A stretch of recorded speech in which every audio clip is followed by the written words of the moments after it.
И мили приятели, помните ли филмчето анимационното Рапунцел?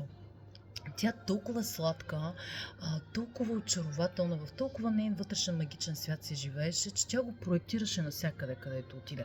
Помните ли, когато попадна при онези банда главорези в една там местна кръчма тяхна, от главорез нагоре, но понеже тя не познаваше лошото, т.е. в нейните файлове, в нейния мозък лош човек, лошото не съществуваше въобще като файл, тя видя в тях едни сладури. Започна да ги целува, да ги прегръща, да им дава любов и внимание. И те какво мислите? Те веднага я отразиха, каза ви Вселената огледал, и се размекнаха. И така както искаха да ги нападат и да ги бият и да нападат нейния приятел в случая, те не само, че се размекнаха, започнаха да им симпатизират, ами всячески започнаха да им помагат и да ги спасяват от преследващата ги банда. Така че не случайно тези приказки, той има такава терапия чрез приказките. Те не са просто измислица някаква, а те са много добра терапия. То дори и в NLP-то имаме такъв терапевтичен инструмент, и в констелациите имаме такъв хепи енд да пресъздадем история.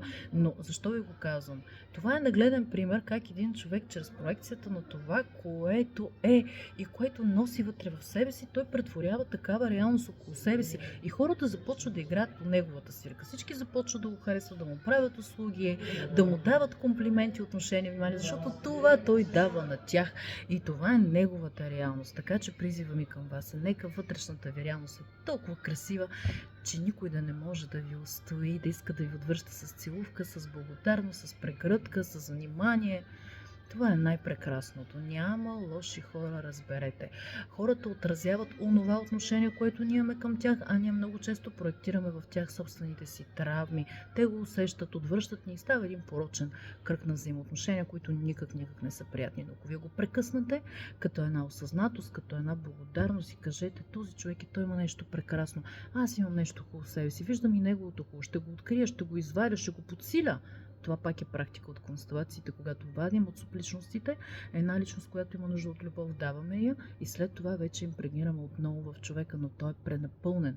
Когато човек е пренапълнен вътрешно, запомнете, когато той няма вътрешни конфликти и саботажи, той няма нужда да се бори със света. Той няма нужда да упреква света.